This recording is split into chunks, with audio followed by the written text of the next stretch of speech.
So this week's teaching is that Kundalini wants to flow, but not to be forced. So Kundalini energy wants to flow, but does not want to be forced.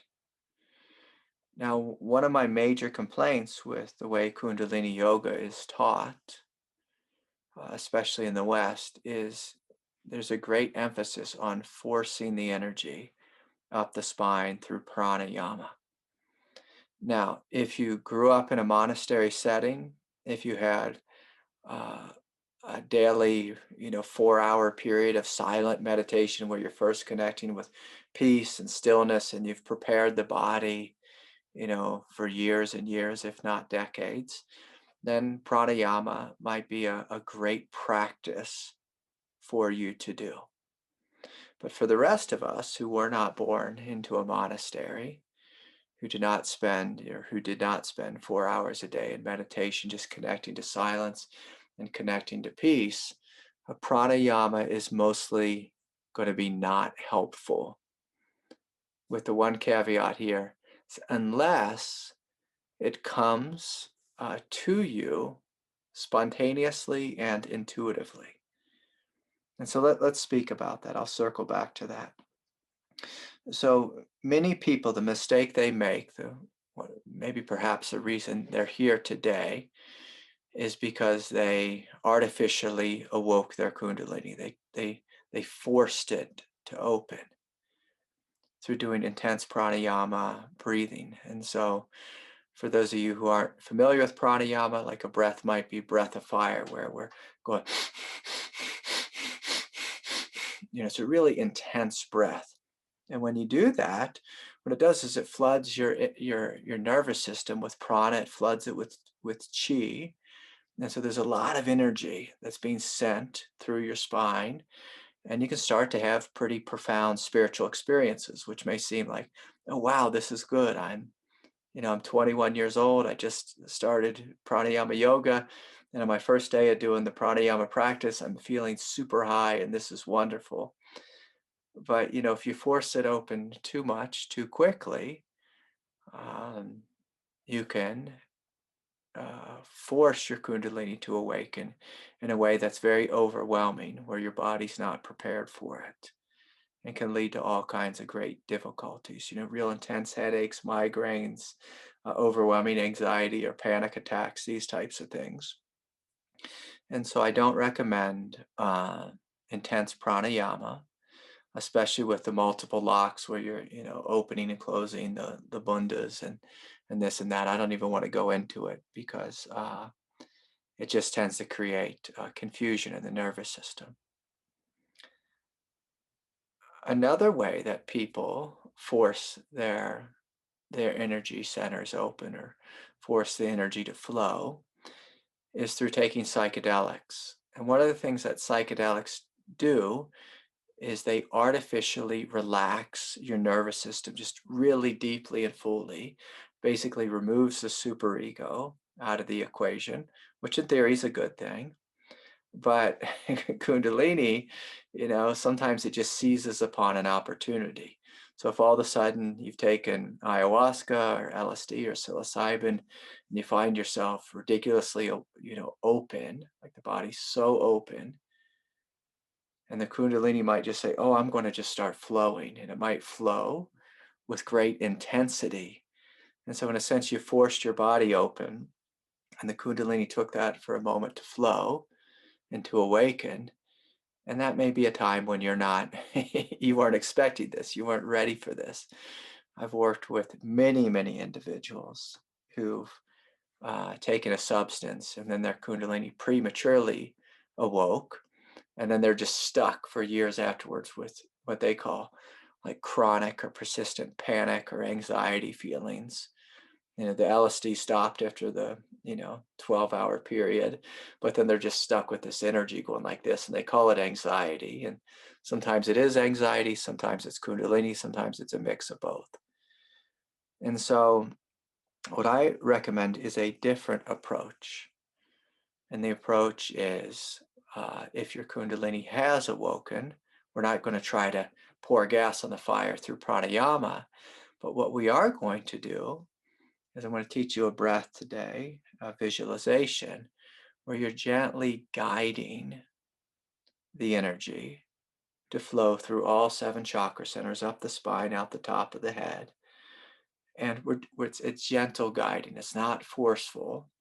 And with the guidance, what you're doing really is you're inviting the body to be deeply and profoundly relaxed. You're inviting each of the 7 energy centers to be relaxed so it can receive the energy.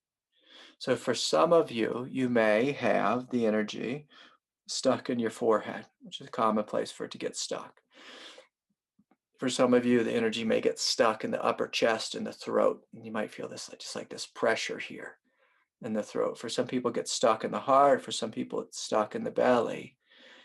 And what we're doing with this guided visualization is, as you inhale, you start in the root chakra and just gently breathing in. And as you're breathing in, you're just gently imagining the body relaxing,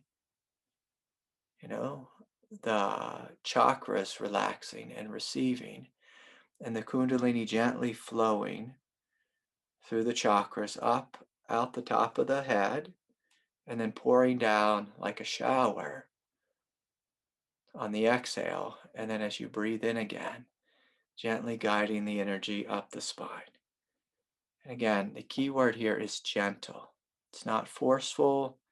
We're not trying to, if the energy's stuck in the solar plexus, we're not trying to break through the solar plexus and force the energy into the heart, because we know that we read something in a book that if it gets to our crown chakra, then we'll be fully liberated. We're not forcing. We're not acting like we know better than God. We're not trying to bypass healing.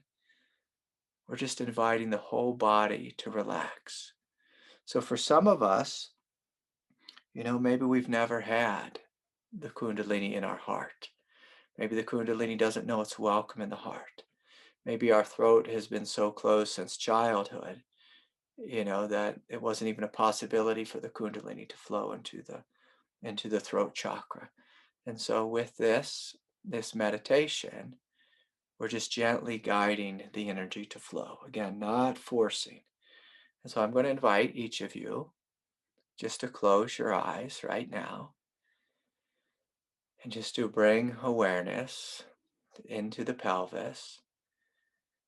And as you inhale, just gently inviting the pelvis to soften and beginning to visualize the Kundalini to rise into the hara, right around the belly button area.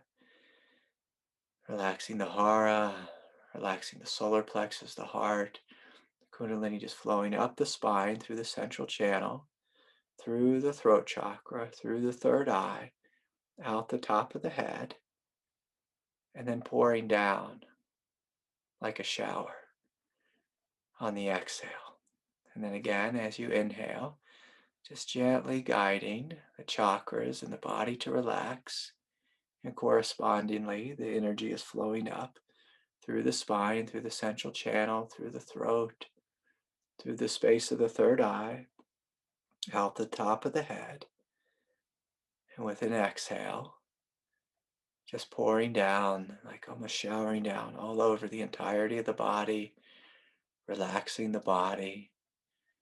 And then again, as you inhale, relaxing the root chakra, the hara, solar plexus, the Kundalini flowing right through the center, flowing up through the heart, through the center of the throat, through the third eye, out the top of the head, and then flowing down again. So we'll do it one more time here. Gently breathing in, gently guiding the energy. And perhaps even noticing which chakras are tight or tense, which could be more relaxed. Softening with the inhale, gently guiding the energy up through the central channel, through the third eye, right out the top of the head, and pouring down, showering down. So one more time. So as you inhale, just gently relaxing the root chakra, the belly, the solar plexus, the heart, flowing up all the way through the spine, right through the center of the body, through the third eye, out the top of the head, and pouring down. So I'm going to invite you just to continue taking a couple more breaths this way, just relaxing and meditating. And some of you, you may notice that the energy is really, really far forward in your body. And see if you can just pull it kind of toward the center. So for some of you, you might feel the energy flowing like on the surface. You might especially notice this in your face. And see if you can just gently draw the energy back toward the central channel. Toward the central channel. For some of you, the energy might get stuck in your shoulders or your neck. And we're just gently softening there. Gently softening there. For some of you, you might have intense pressure in one of the chakra centers, the solar plexus or the belly. And even if it doesn't feel like the Kundalini is flowing past the solar plexus or the belly, just visualize it flowing. This can be healing, just to visualize your nervous system open, relaxed, receptive, and the energy going right through the center. So we'll do it one more time. Again, just starting at the base, just imagining the whole body relaxing, the energy just flowing up right through the center. Not going to the right, not going to the left, and if it does, just gently guiding it toward the spine, through the throat chakra, through the center of the third eye, out the top of the head, and pouring down, just showering all over you. And you can imagine that the Kundalini, as it showers down, that it's healing you, it's relaxing your body, that your body is being bathed, literally in bliss, being bathed in light. And so this is a breath that you can continue to play with. I'll just talk a little bit more about it. And for many of us, when the energy's flowing, and say it gets, flowing up the spine, say in our heart chakra, if we have tremendous pain or confusion, maybe we went through a breakup or a divorce, or maybe our mother or father died, or sister, brother, and there's great pain in the heart. So sometimes the Kundalini will flow into the heart and it will just hit a brick wall. And it won't feel like it can penetrate. And then for some of us, we might develop anxiety or feeling of panic on the surface of our chest or behind our heart. We might have great back pain. And when we're doing this breath, what we're inviting, as if, that's us, of course, to do healing work, psychological work around that pain. But also we want to invite the Kundalini to be able to flow through that pain, to flow through it. Now, sometimes when the Kundalini runs into a roadblock, it might shoot to the right or to the left. It might shoot to the front, like coming out the surface of your chest or going to the back. And when Kundalini does this, when it does not flow through the central channel, we might experience bizarre symptoms, like chronic back pain. That was a big one for me. Intense anxiety attacks or panic attacks. That was another one I had because I had a lot of emotional turmoil. And, one of the ways I helped to heal that was to do psychological healing work and get body work and these types of things, doing anything I could to help my body to feel safe. But another thing I did was I still invited the Kundalini to flow directly through the central channel so that it didn't get stuck in my back in the form of back pain, or it didn't come to the surface, where the emotional heart is, and just continued to recreate panic attacks.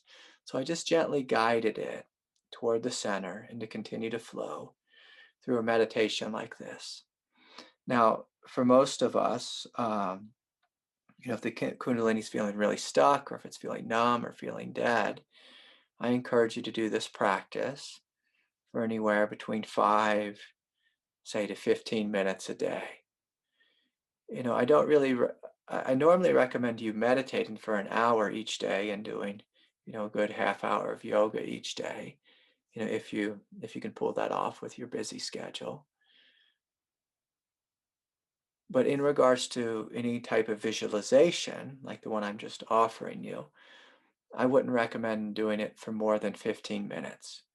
When we start to do a practice for more than 15 minutes, a real controlled practice like this one, the shadow side of that is we start to develop an identity that I am doing the Kundalini, I'm forcing the Kundalini, I'm doing the awakening, I'm making it happen, which is not what Kundalini wants. In true awakening, we let go of the I, we let go of the meditator, we let go of the doer, and we invite the Kundalini to have its way with us. We invite God to have its way with us. We invite our heart to awaken and to lead us. And we're never going to truly awaken through a deeply controlled practice. You might experience great energy through a deeply controlled practice, but we don't awaken through control. We awaken through surrender. And so I hope that last part makes sense. So I said I'd circle back around, and I'll be quick with this.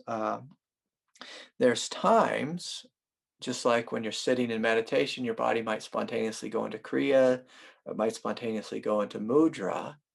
There's also times when your body might spontaneously go into pranayama. And so you might find yourself going, just like start out of nowhere, like your body's being breathed. And you're like, wow, this is really bizarre. I was just sitting here doing a silent, say, Vipassana style meditation. And this Kundalini came forward and it brought forward a new breath, a new pranayama. And so when it brings it intuitively, so that's you surrendering to the Kundalini. If it's bringing it spontaneously and intuitively, then you go with it. You go with it. In fact, all the breaths that are taught in Kundalini yoga were intuitively invoked in a yogi once upon a time. And then they wrote those breaths down, and then they said, oh, this is the science of Kundalini yoga. Everyone must do this, and you must do it for, they had their egoic idea that we must all do it, and for this period of this long a day, and this and that. And what I'm inviting is not to follow this path like it's a science, but rather to follow it like it's a mystical path, a mysterious path. And so you let God speak to you. You let the intelligence of the universe tell you when you should be doing pranayama and when you should not. So don't just have the idea, I should sit down and do 25 minutes of breath of fire 3 times a day, and then wonder why you're having migraine headaches and all this energy that's flowing in an uncontrolled manner. The only time I recommend pranayama is if it comes to you intuitively.